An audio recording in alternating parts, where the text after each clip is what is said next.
Good morning. Welcome to Trinity Church of Austin. My name is Sid Hall and I'm Trinity's lead minister. We are so happy that you're with us this morning, and we want you to know that we hope that on this especially very cold polar vortex that we've got going on in Austin, that you are staying home safe and sound. We sort of thought about how this week, with the weather the way it is, we would have had to probably canceled our in-person service. And so in some ways, we're able to continue on virtually in ways that we wouldn't be able to do under normal circumstances. Very strange this time we're in. But because of the coronavirus, we are continuing to meet virtually, and we will do so until most people have had a chance to be vaccinated and the CDC says it's safe for us to gather, for all of us, again. So, welcome, Trinity. Welcome to this congregation and to this service. If you would like a downloadable order of worship, you will find that below as a PDF, and that might help you move through the service if you're unfamiliar with our typical order. Also, you'll see a text there to send in prayer requests. You can begin doing that now if you want, and not just wait till the time of prayer. And we will try to read those out. If for some reason your prayer does not get mentioned during the prayer time, please feel free to use the chat in the YouTube video to put your prayer request in. We want to know what's going on with you. And in a similar vein, we have an email and phone numbers to reach out for Pastoral Care. Don't hesitate to do that. You'll find that information below. We just want you to know at Trinity that we are continuing to try to figure out how to do things in this strange time. But in the midst of that, we are in a series called Mythological Speaking or Mythological Thinking, and today's sermon title is focused on faith as the journey, not the destination. Faith as the journey, not the destination. We want you to know this too, and this is so important to us at Trinity. No matter who you are, who you love, what you believe or don't believe, you are welcome here. Welcome, friends, to the celebration. And if you happen to have a candle nearby and would like to create sacred space with us, please feel free to bring that out now and light that candle with me.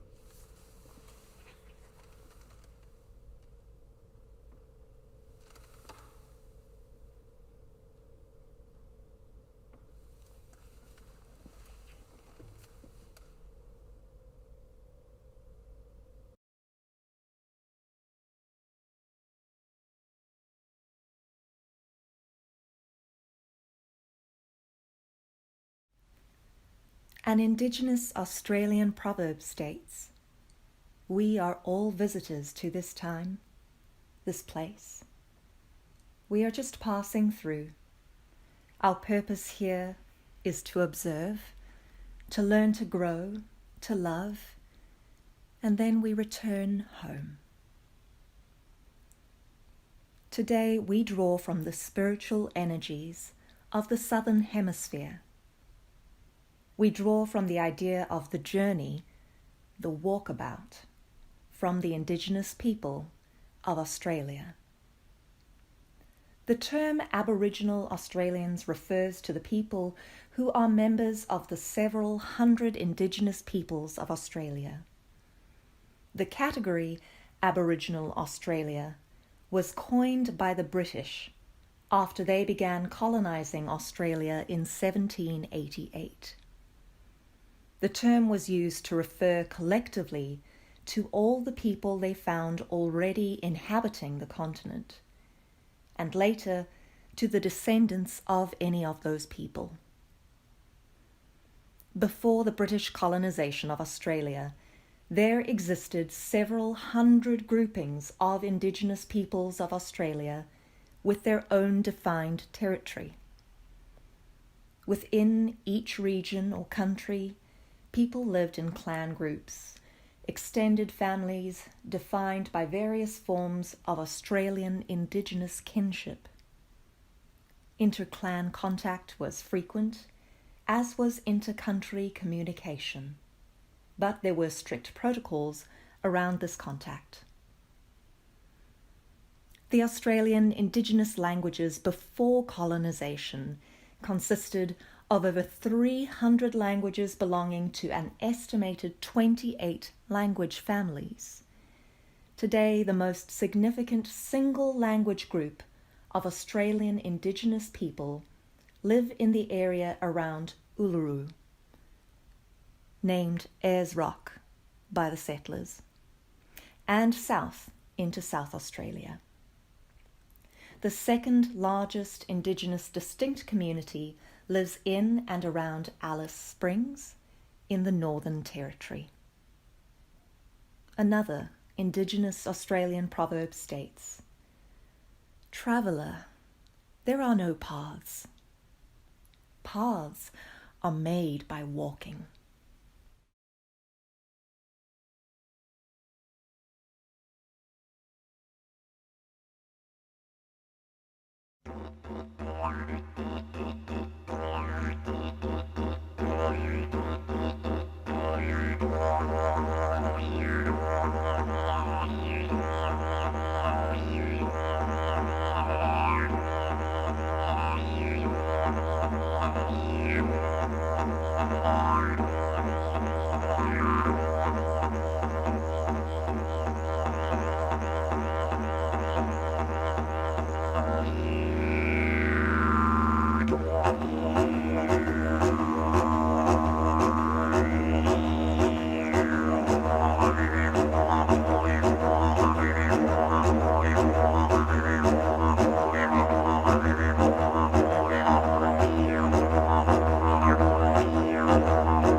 Good morning, Trinity. My name is Angela Hobbs, and I'm the Interim Children's Ministry Director.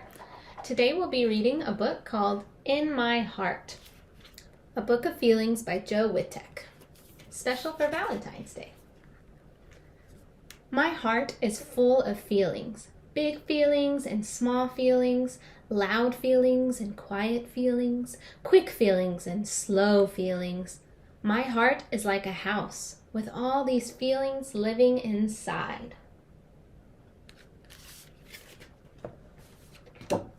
Sometimes my heart feels like a big yellow star, shiny and bright.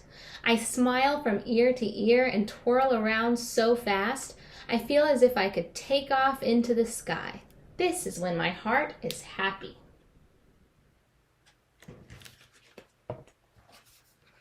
Other times, my heart feels strong. I stand up tall as if I can touch the clouds. New people and places don't frighten me. I can do it. Watch me go. This is when my heart is brave.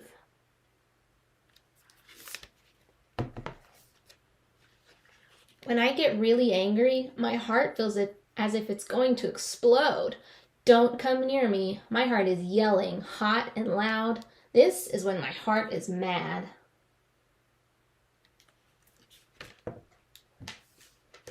But other times, my heart is cool. I bob along gently like a balloon on a string. My heart feels lazy and slow, as quiet as snowfall. This is when my heart is calm. On harder days, mean words hurt my feelings, and my heart feels hurt too. It's fragile and delicate, but it can be healed with extra kisses. This is when my heart is broken. Some days, my heart feels as heavy as an elephant. There's a dark cloud over my head and tears fall like rain.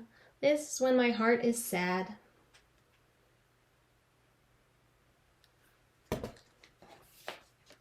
But my heart doesn't stay sad. Like springtime after winter, the sun comes out again. My heart grows tall, like a plant reaching towards the sky. This is when my heart is hopeful.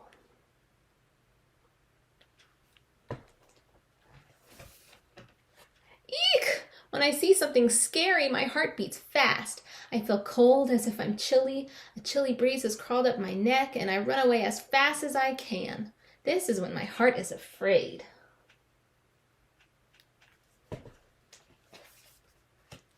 When it's time for a bit of fun, my heart feels full of giggles and wiggles. Abracadabra, I hop around like a bouncy bunny. This is when my heart is silly. Sometimes I hide my heart away where no one can see, like my own small treasure. I don't want anyone to look at me. Safe on my swing, I can watch the world from up above. This is when my heart is shy. My heart can feel so many feelings, and yours can too. Today, my heart is proud. How does your heart feel? The end. Let's pray together. Please repeat after me. Dear God, thank you for our hearts. Thank you for our feelings. May we always know that we are loved. Amen.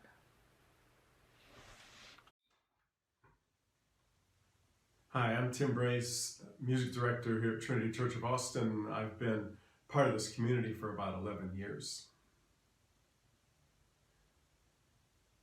To know me is to breathe with me.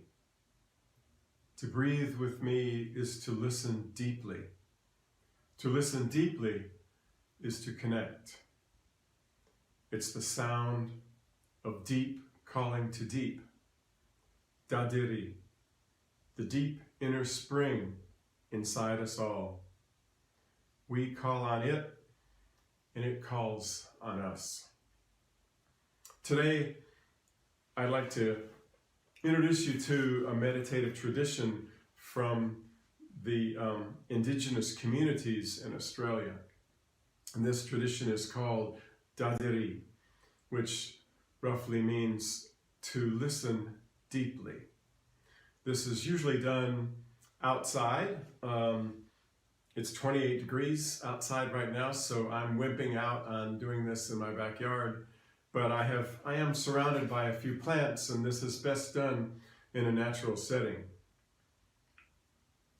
You can be seated, or you can do this standing. The first step is simply to relax and to breathe steadily.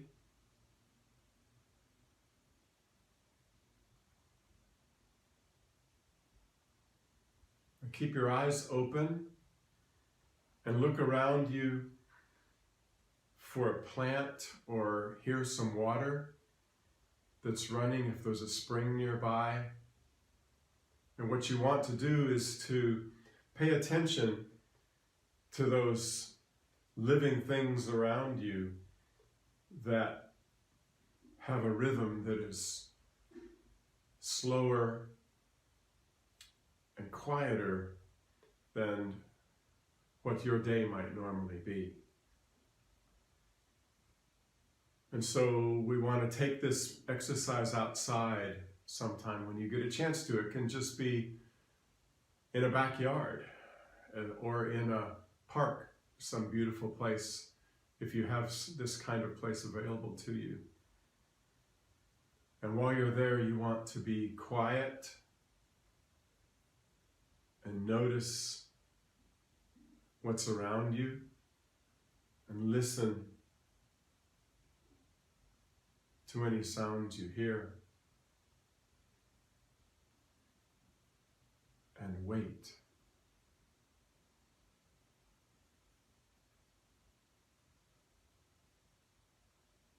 And you wait as these things reveal their life, their rhythms, their spirit to you.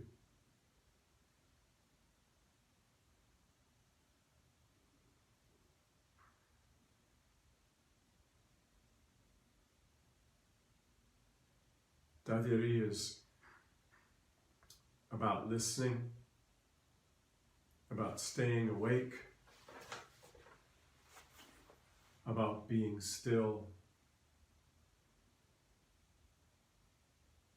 about allowing those things around you that we so often ignore to talk to us in the deep inner spring of our own spirit.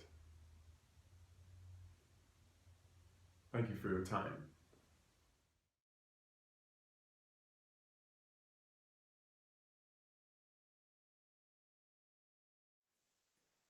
Good morning.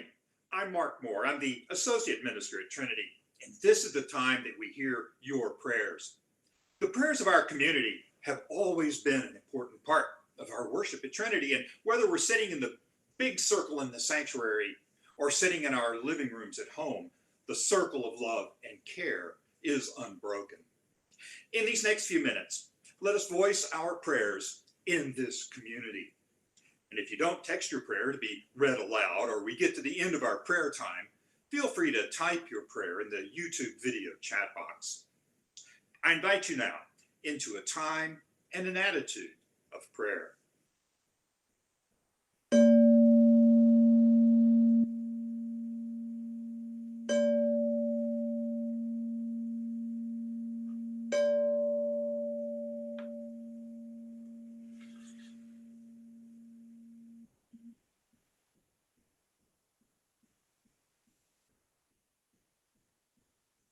Are there prayers now that you would offer for our lives and our community?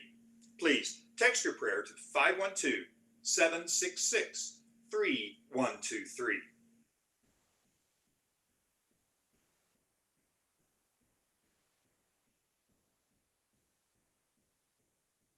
We pray for all of the people running for office at this time, especially for Juliana Philbrook, Dana and Kenneth's niece, who's running for alderperson in her Chicago suburb. Healing and joyful spirit, receive our prayer.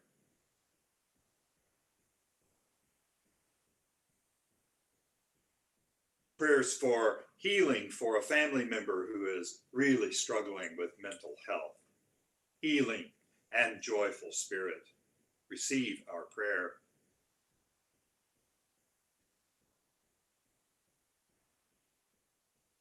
Health for Mrs. Woody, Laura, Nancy, and Marilyn. Healing and joyful spirit, receive our prayer.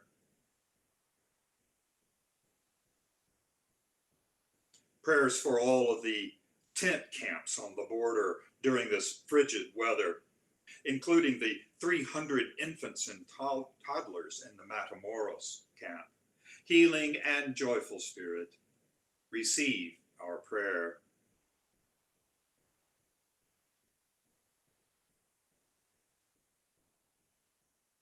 We got word after prayer time last week that we want to pass on to everyone that Solomon Marshall's latest scans have come out clean.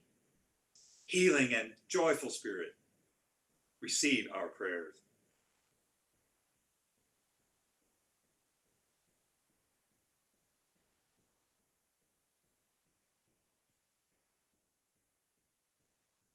Gabriel says, prayers for our new president, Joe Biden. Healing and joyful spirit, receive our prayers.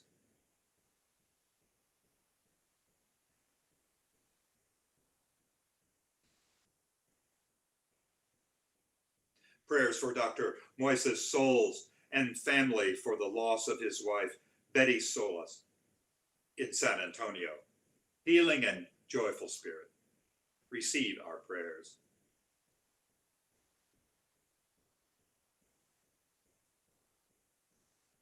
Prayers of care and gratefulness that there is movement to free the asylum seekers stuck in the tent camps on the border.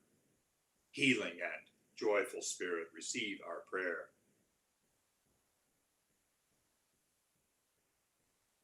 We pray for everyone who is cold this day. Healing and joyful spirit, receive our prayers.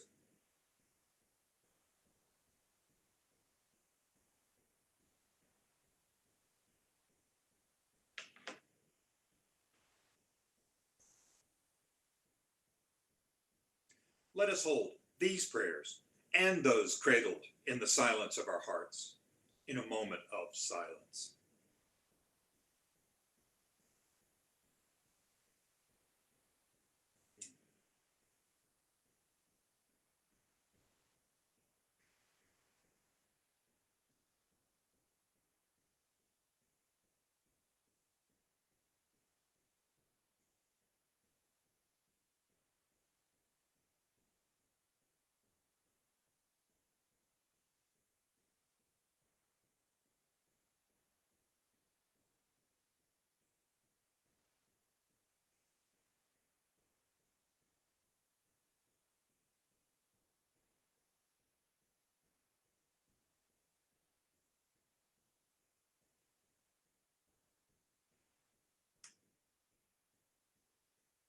In our prayer time today, we will meditate on the words of Indigenous Australian Gabu Ted Thomas.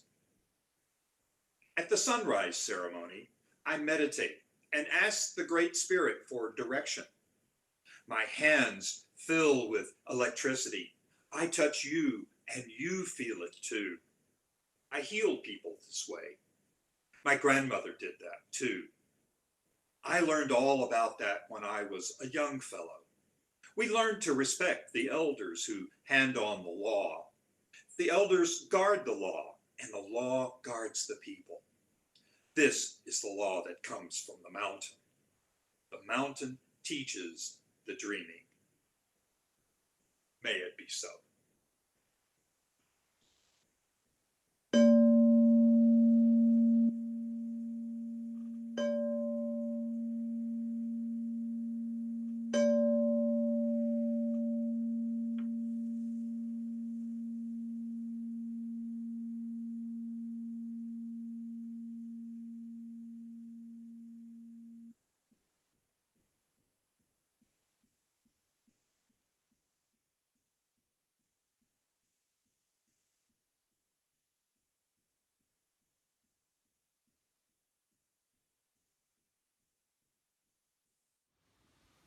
For our song of reflection, let us sing together the song Out Beyond Ideas by David Wilcox, set to the poetry of the great Sufi poet Rumi.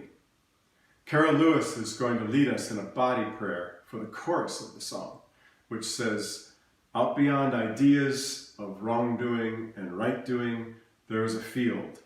I'll meet you there." Please stand in body and or spirit as you are so moved.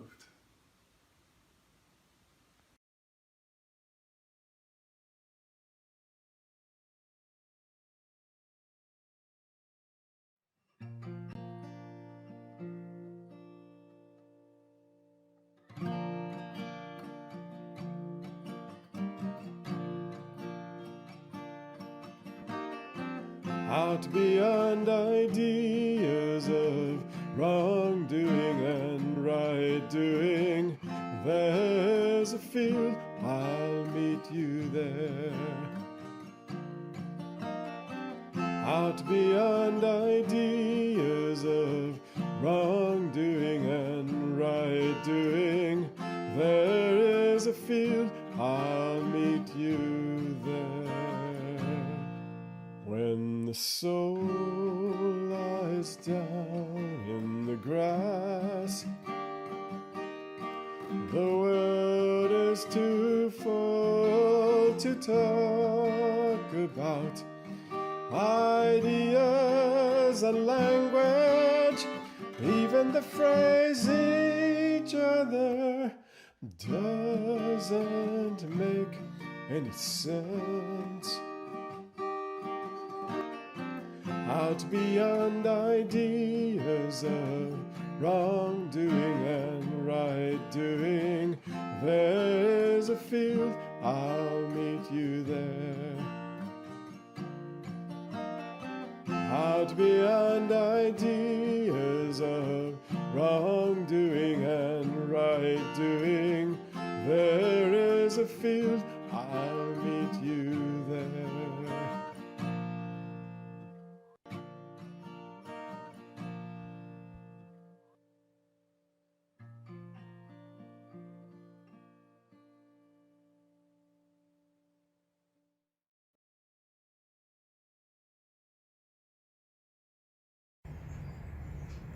Good morning.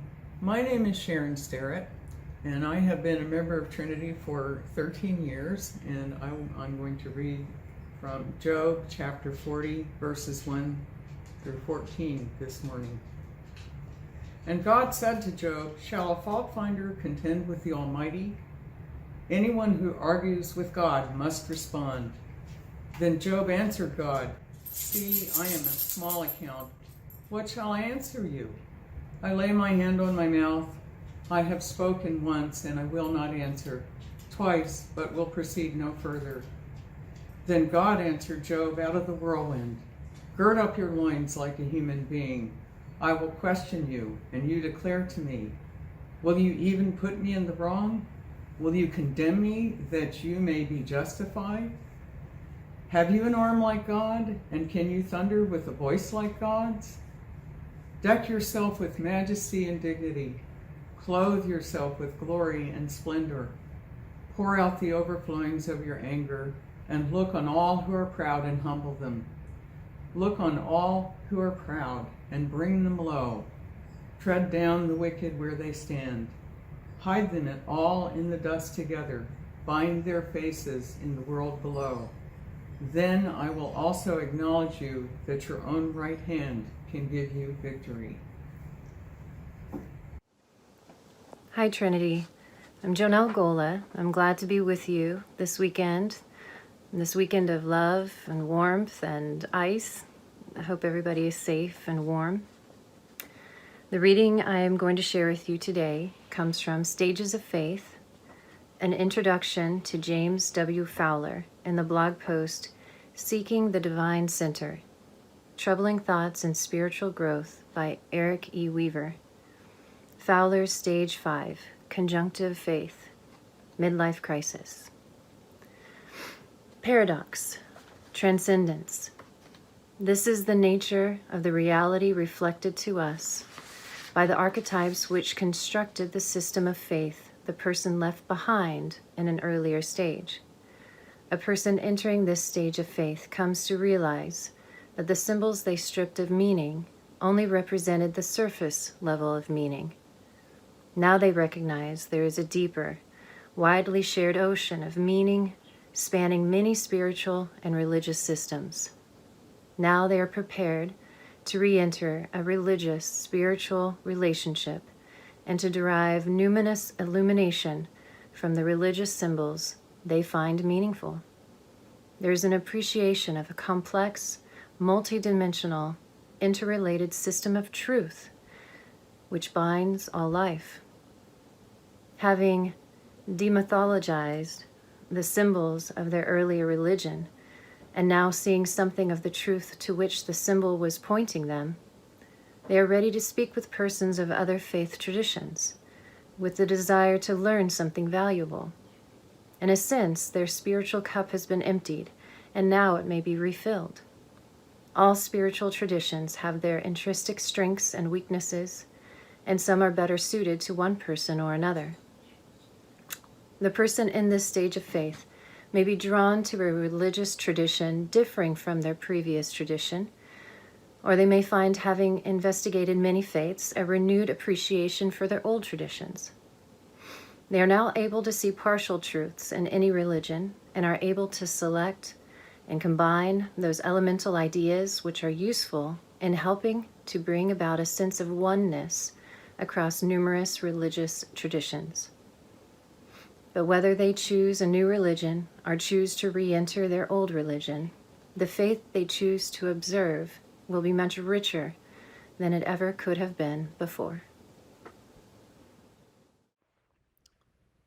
Today we continue our series on speaking or thinking mythologically.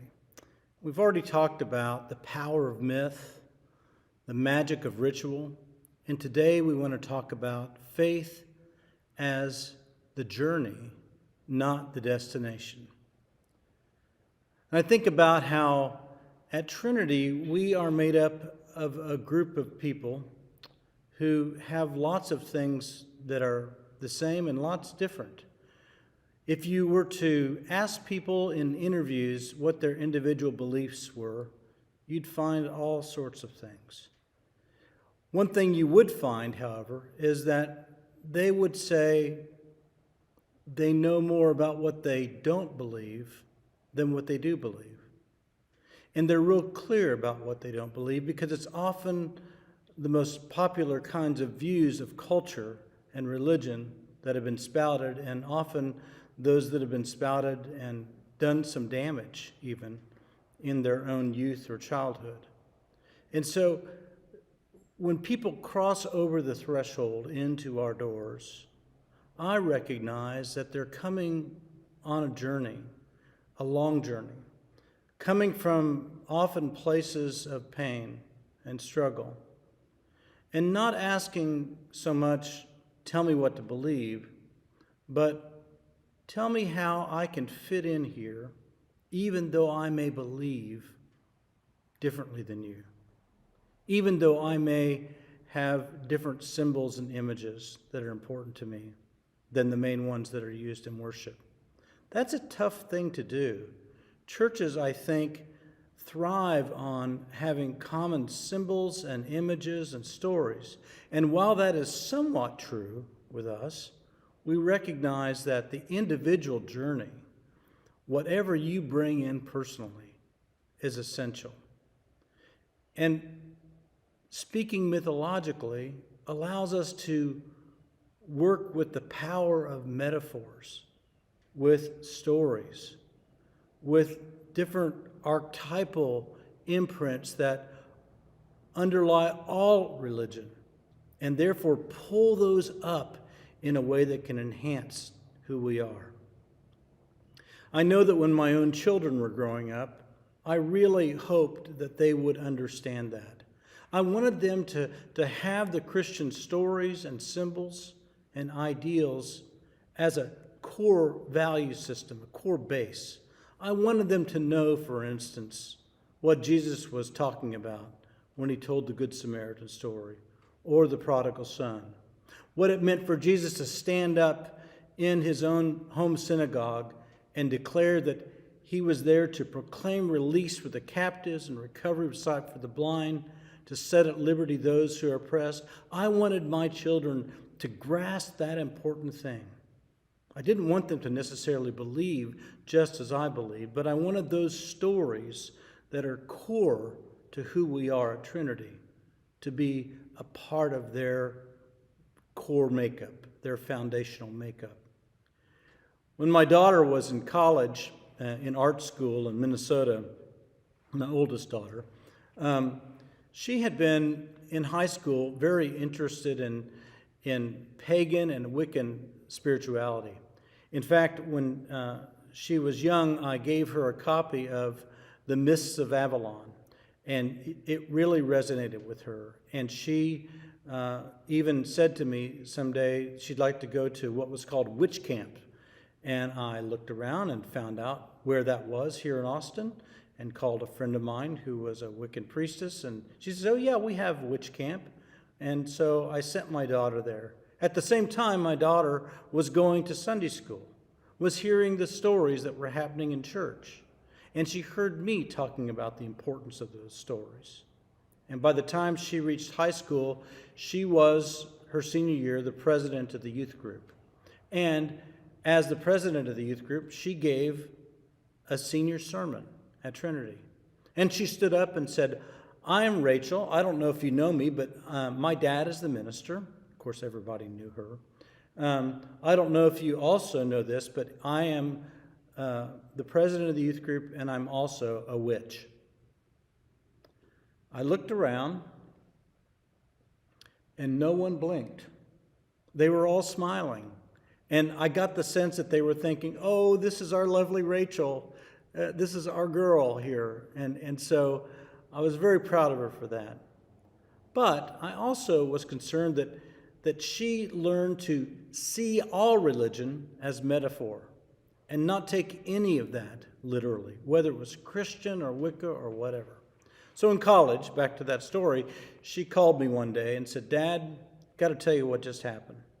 I went into a pagan store in St. Paul and had a conversation with a woman, and she was just trashing Christianity. She was saying how these Christians are so naive, and they're all these literalists, and they believe in the literal virgin birth and the literal miracles of Jesus walking on the water and literal resurrection, and just went on and on and on, and how can people be so naive and ridiculous to believe that? And my daughter said, well, my dad is a minister, and he sees those things as metaphor, as myth. He doesn't believe them literally. He sees them as an important part of the story, but they're not literal. And this woman said, oh my gosh, I've never heard of that. I've never heard of anyone who's a minister believing that way, certainly. And my daughter said, well, it's not unique. Most of his close ministerial friends think of it the same way. Really? That must be very unusual and unique. And she's saying, no, it's not at all. There are lots of people out there who think that way. And then the woman said, oh, what is that tattoo that you have? Is that a fairy? And Rachel said, yes, it is. And she said, oh, I love fairies. Do fairies visit you? And my daughter said, what do you mean by visit? And she said, well, do they come to you? They certainly come to me, and most of us who are pagans know that they visit us regularly. And my daughter said, no, not literally. I mean, I like the idea of the fairy and the metaphor of it.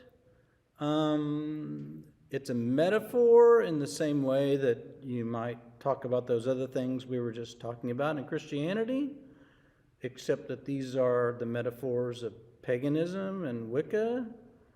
And this woman said, oh, no, they're real, they're literal. And my daughter couldn't get through to her. So she called me as soon as she got out of the store and says, Dad, you're not going to believe who I talked to today. And I said, who? And she said, a fundamentalist Wiccan.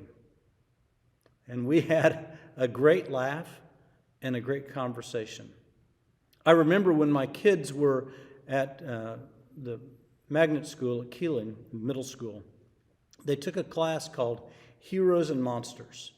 And the incredible English department there looked at Star Wars and Lord of the Rings, and The Hobbit, and all sorts of,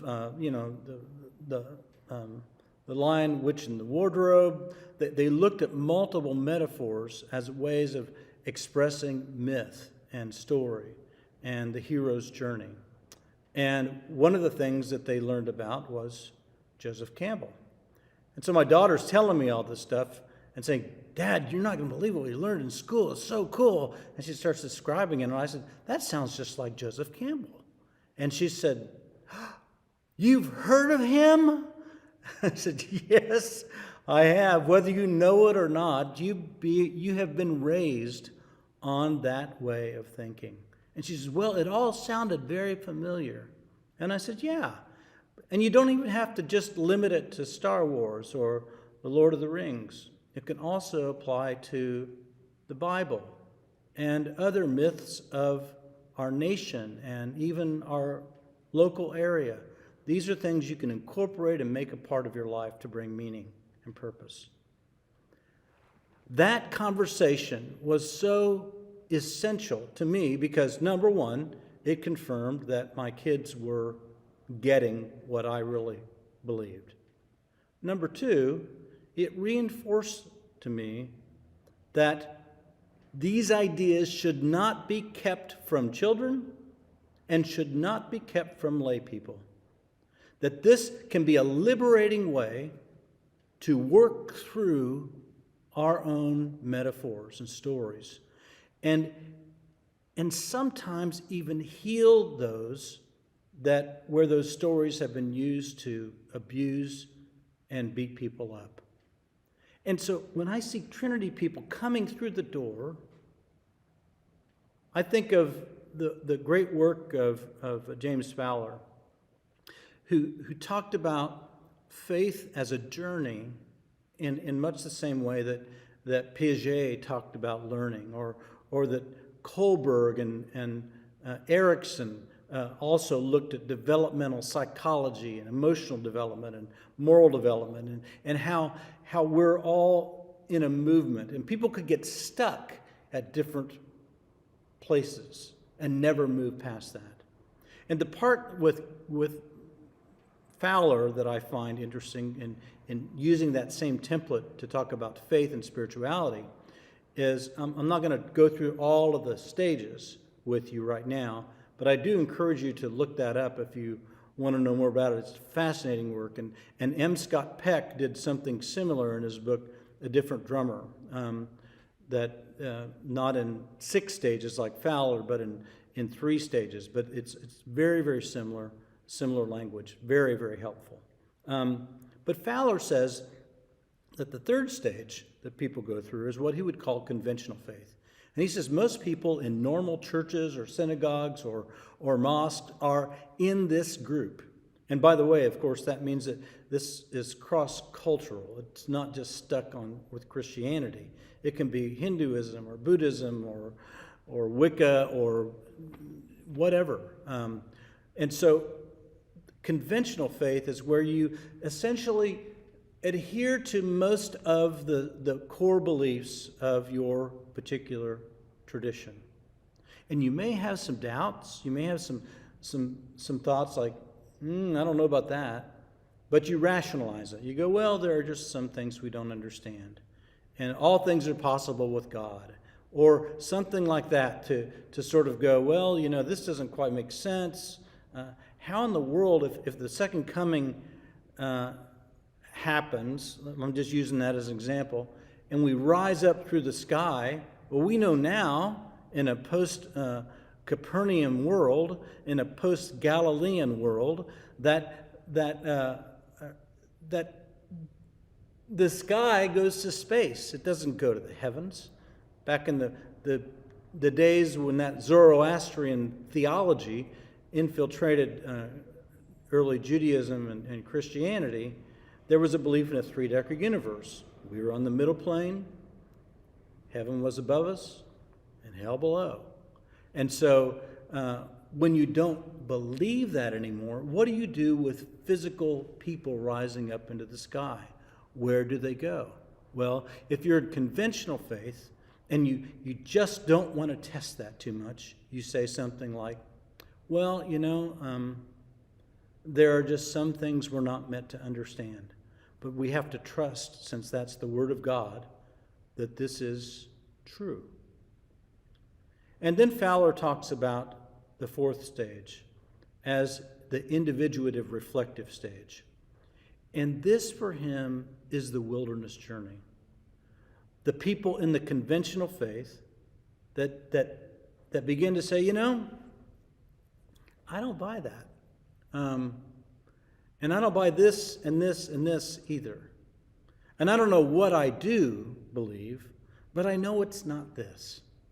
And I need to find a community or a place that will hold me in my questioning without judgment. Now, the difficulty with that is that when you begin on that individuative reflective journey, you've got your own questions that are unique to you. They're not everybody else's question. And so you're not going to really be able to find a community that is exactly like you, because you yourself are a moving target. You're in process. You're not settled. You're on the journey, questioning more than answering. And so that individuative journey can be a long time. It can last for years. It can last for months. It's similar to what we do in adolescence anyway, but it can last much longer than that when it comes to faith. There are some people who have been so damaged by the background where it wasn't just conventional faith, but it was conventional faith that came with a stick. And when that's the case, sometimes that journey, that individual journey of stepping out of there can last forever. And you may test the waters. You can say, well, I'll try Hinduism. Nah, that's not it. I'll try this church. No, that's not it. I'll try, meditation, whatever. You can bounce around looking for the answer, but what you begin to realize when you dig deep into that stage of faith development is that there is no right answer. There are multiple answers. And you're not going to find the perfect belief because it does not exist. And so what do? Do you stay out there in the wilderness forever? It's kind of lonely. There's not really a way to have a faith community in that. And so what Fowler calls the conjunctive faith, the paradox, the transcendence, is a remythologized kind of faith. One where you step into a new community. You step across a threshold and you say, I don't want to give up my individuality. But how do I do that in community? Well, it can't be based on exact beliefs. It has to be based on value systems, a vision of what community can be. And so at Trinity, we have these core values of creation spirituality and liberation theology and thinking mythologically, et cetera, et cetera. Those become the core tenets, but how you interact with that, how you believe specifically in those, is up to you. That's very important to create that kind of space.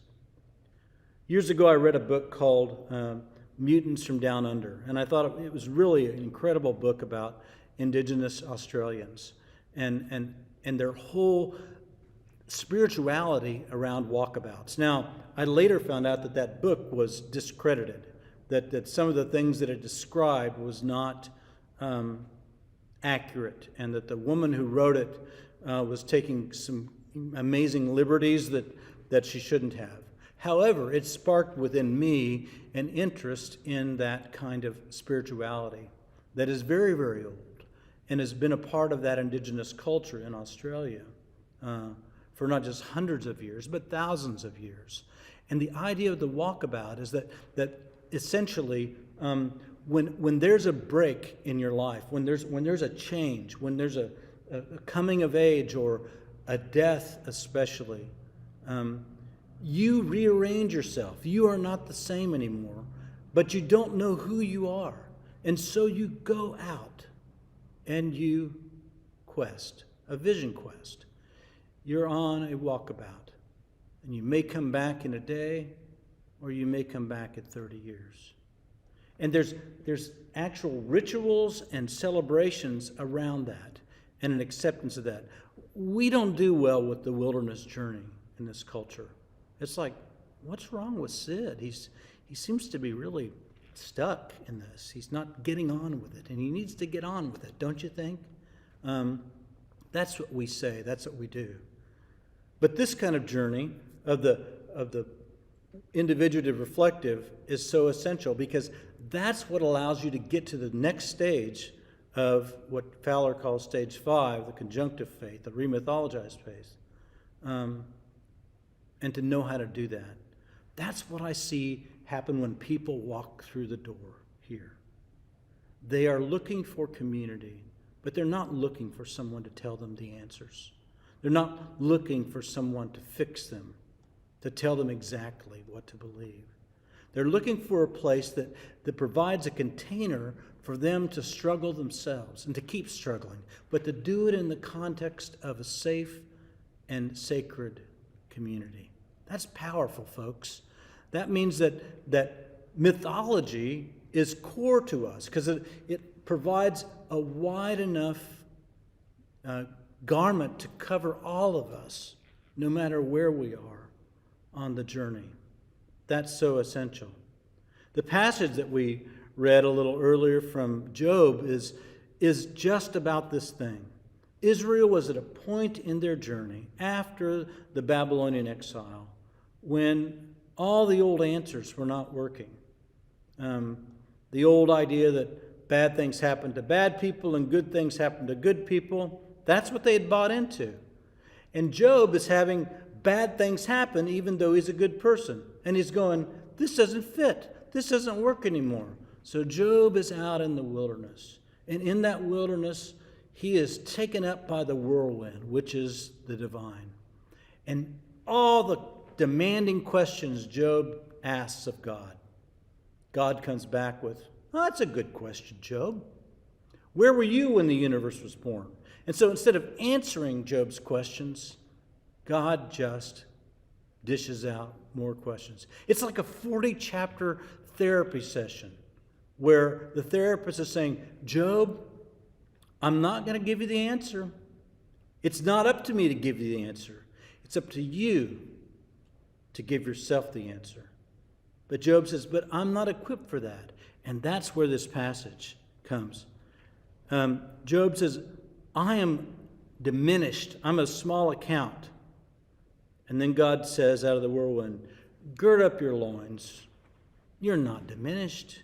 You're a human being. Deck yourself with majesty and glory. It's a great thing to be human.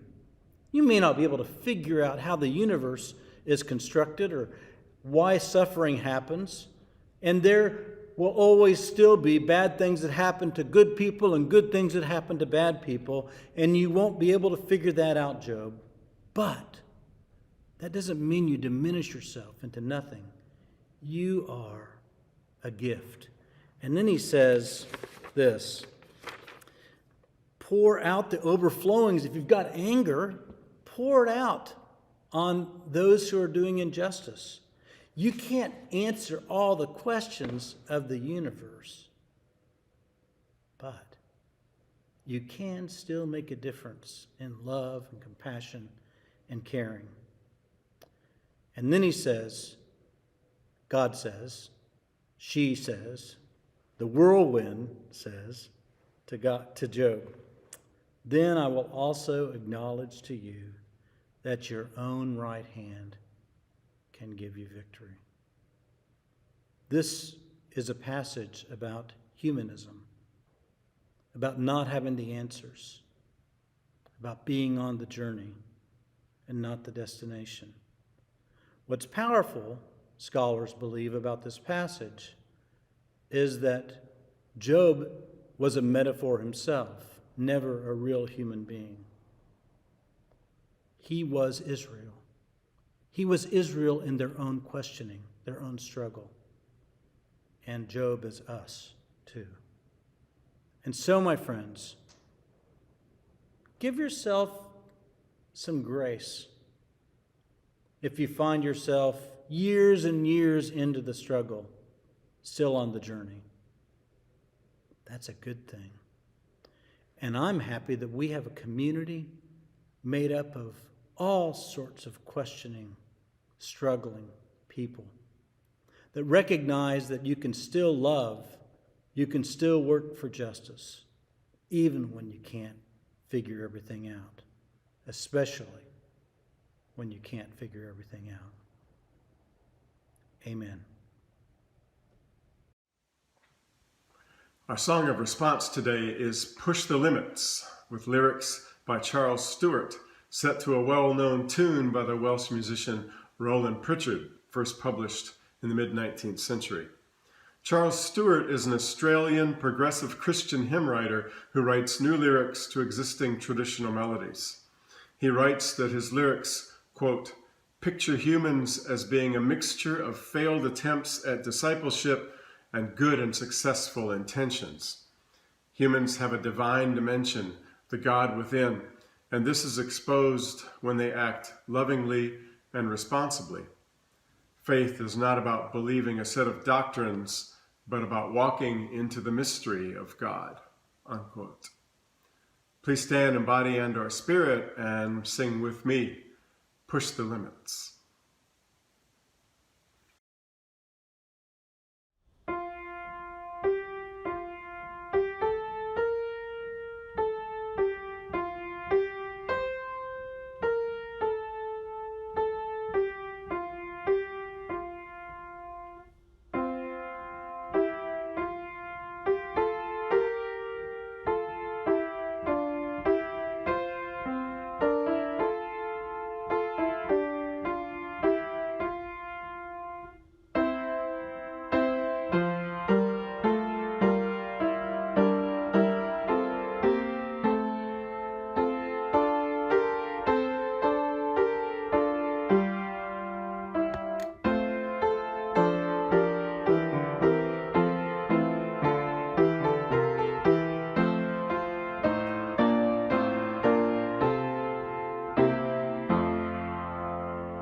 When we battle anxious moments, eager to be free from fear, when our past controls our present and the future's far from clear, then it is we seek for courage, strength to stand and persevere.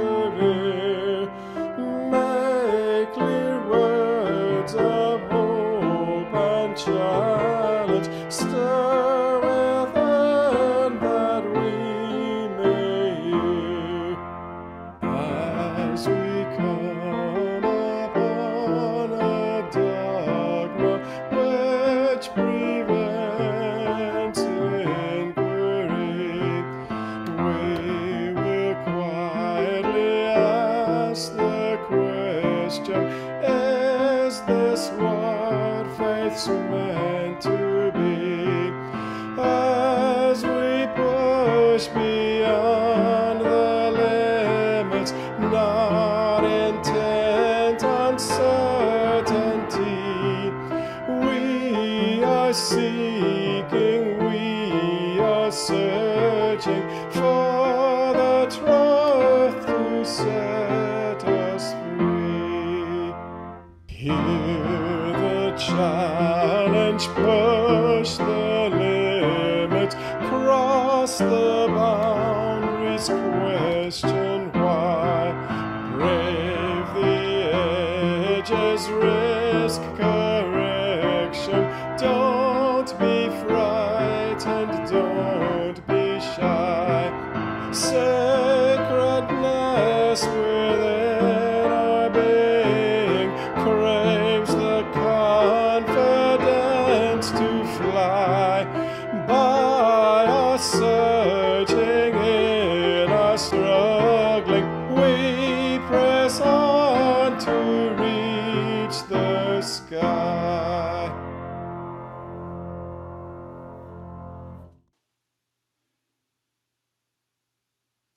Now is the time that we bring forth our offerings. In our worship space at Trinity, we always have two opportunities for our offerings: a wooden bowl to support the programs and ministries of Trinity. And your support of Trinity is critical for us to meet the commitment that we made to put the well-being of this community and the broader community first in our hearts and in our actions. So while we continue worshiping online, we'll also continue to pay the dedicated folks who work with our children and our hourly staff. And we'll continue to make our facilities available to Hope Food Pantry and to maintain those facilities. And as we begin to consider the coming of spring rain and summer heat, and our history of roof leaks and air conditioning outages and the expense of those repairs year after year, Trinity's leadership feels that it's time to embark on a significant roof repair, heating and air conditioning system upgrade, which will begin as soon as the icicles melt next week. In recent years, we've made appeals for donations to defray the expense of those repairs. This project is such an extent that its cost will be rolled into an extension of Trinity's mortgage. It will enable Trinity to continue in its commitment to the community, to be available for sustenance and celebration and learning and worship. Trinity remains committed to the health and well-being of the whole community. We remain committed to following the advice and guidance of health professionals and scientists, even as we yearn to embrace this beloved community and to act in typical Trinity fashion to support those in need, those who are oppressed, and those who are made invisible. To support that mission, we have a woven basket each week for a special offering. And this week it's for the Pastor's Discretionary Fund. Our Pastor's Discretionary Fund allows our ministers to respond to the needs of the community in a flexible way. We've recently used the Pastor's Discretionary Fund to send assistance to members and friends of Trinity who are in need during the pandemic. Now, there are several methods by which you can give to Trinity today. You can visit our website at www.trinitychurchofaustin.org. And then click the Support tab and scroll down that page to find all of the options there. You can download the Give Plus mobile app from either iTunes or Google Play, and you can also text your offering to 512-967-0292 and add the keyword special to support the Pastor's Discretionary Fund. And if you want to give to both the general fund and the special offering, send 2 texts, one with the keyword special and one without. Please send Trinity your most generous gifts today.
Hey Trinity, it's Gus, your pastoral intern. Got a few announcements before we end the service today. As always, you can reach out for Pastoral Care either directly to Sid's cell phone, which is on the screen or in the description of the video, or you can email pastoralcare@trinitychurchofaustin.org. That email just goes to the pastoral staff. That's myself, Mark, Sid, and Joe. We have a virtual Ask Wednesday service coming up this Wednesday, February 17th at 6:30 p.m. This is going to be on Trinity's YouTube channel and led by Joe, who'll be delivering the message. We also have an online Trinity Anti-Racist Action Survey for you to help choose what anti-racist actions will be Trinity's top priority in 2021. Link to the survey is on the website, in the email newsletter, and in the video description. Please prayerfully consider 3 anti-racist actions you can commit to. And finally, there'll be a virtual coffee with Sid Thursdays at 10:30 a.m. That's ongoing. Bring a cup of coffee and join a Google Meet and check in and see how you're doing. We'd love to hear from you. Those happen Thursdays at 10:30 a.m. And if you'd like a link to that Google Meet, email office@trinitychurchofaustin.org to join. That's all I had. Hope you guys are staying warm. I'll hand it over to Sid for the benediction. And now may the peace of God go with us. May the power of God sustain us. And may the love of God keep us together forever. Amen.